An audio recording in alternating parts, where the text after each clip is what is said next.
Pag mag-alaga ka ng limonsito, dapat lagi yung kanta ni TG Monterde na palagi, pirme, always, regular. Kasi ito ang kaibahan kung magputos ka ng bunga ng isang prutas kasi it is protected 24/7. Kasi yung balat ng prutas na silupin ay nagpoprotektar doon sa mga insekto. Ngunit, pag ito ang gamitin nyo, like this, spray, pag ito'y uulanin, mawawala ang kanyang bisa. Yan ang dahilan kung bakit pag mag-alaga kayo ng lemonsito, do it regularly, consistently.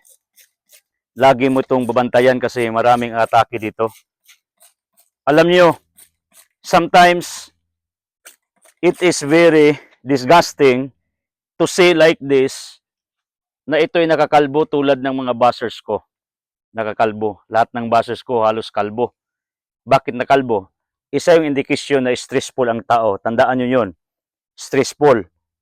Yung uban nga, puting buhok, isa ring sign na stressful ka. Mayroon na nga ako kasi hindi naman madali yung buhay ko talaga. Pero, mayroon ding lahi or from genetics. Pero, yung kalbo, mayroon ding genetics pero halos according to study, stress yun. Kaya nga, ang init ng utak nila laging masamang nakikita nila because it's a reflection of their within. What your heart is feeling, your mouth speaks. Pero, despite that this limonsito is now affected by a worm or uod, kaya mayroon ditong kukon. Because kukon came from uod, ganito. This will become a butterfly. Tandaan nyo, the limonsito is affected by the worm or uod. Yung larva, I'm not mistaken. Correct me if I'm wrong kasi ako, totoo naman, hindi mo ako perfecto. Pero sa ibang bagay, pagturuan nyo ako, tulad ng kawayan, nagalit sila bakit mali daw ang pagtanim ko, alam nilang itak yun. So, ang hirap magbutas palalim, yung pinatayo kong tubo, yung isa nilibing ko, okay yun. Yung isa parang tubo, tinayo ko, alam ko naman kasi ang daming kawayan naman dito.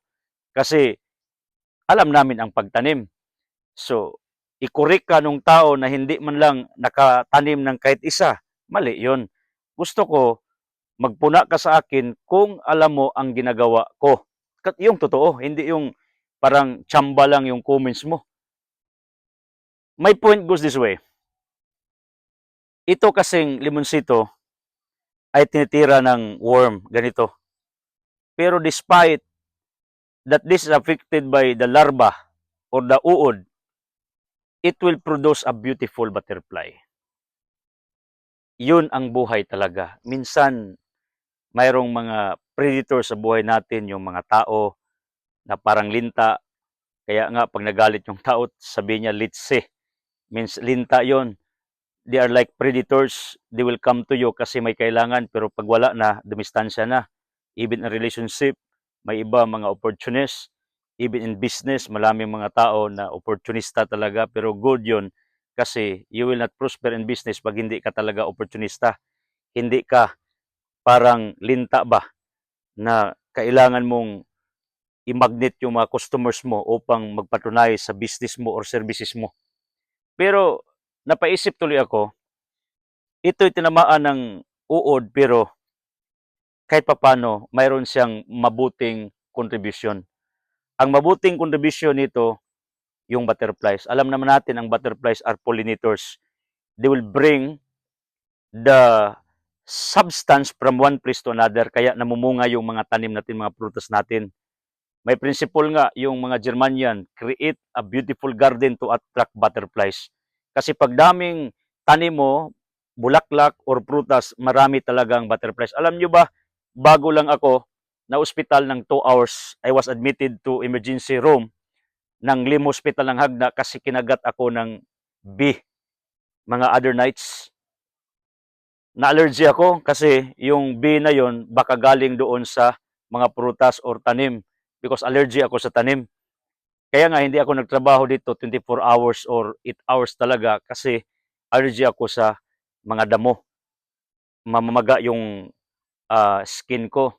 Kaya nga nag-hire ako ng mga workers to help me, to work with me. Yun ang dahilan. Anong nangyari?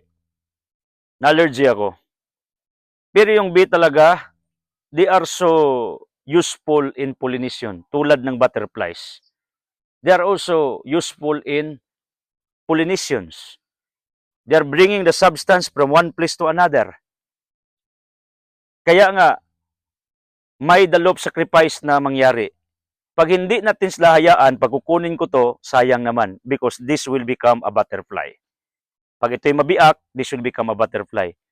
Kaya nga minsan, akala natin lugi tayo, pero on the other side, hindi. May mga tao nga na mayroong mga minas buhay na nawala sa mundo. Kinakausap ko kasi my firstborn baby was lost mga 16, 17 years ago. Sabi ko, for others, you are losing someone. But in heaven, you are gaining.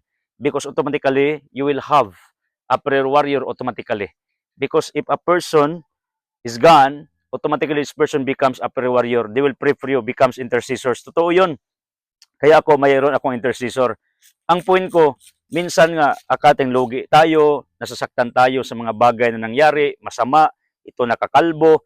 Pero on the other side, mayroon pala itong magandang epekto sa ating nature, sa ating inang kalikasan. Kasi ang butterfly nagpapagaan ng ating feeling. Natutuwa tayo pag maraming butterflies. It happens here. We have a lot of butterflies here. We have a lot of bees here. They are pollinators. Minsan nga, yung obispo ng Tagbilaran, si Bishop Abitoy, was sad because during the New Year, birds were falling down from above to the ground. Why? Because maybe some of those birds heated by the paputok ba? Or because of the noisy, hindi sila nag-survive. Sabi ng obispo doon, naawa siya at the same time, nasaktan siya because birds are pollinators also. They are bringing seeds from one place to another. Yun ang nangyari sa butterflies or bees or mga birds. Kaya the more na alagaan mo itong mga bagay na ito, the more na nalago ang ating mundo, ang ating Mother Nature. Yun ang ibig kong sabihin. Sometimes, akala natin lugi tayo, pero hindi pala. Nasasaktan tayo, that's the love sacrifice. Pero on the other side, mayroon palang mga bagay na maganda na kahinatnan or epekto kung anumang nangyaring pangit sa buhay ng tao. Okay? God bless you.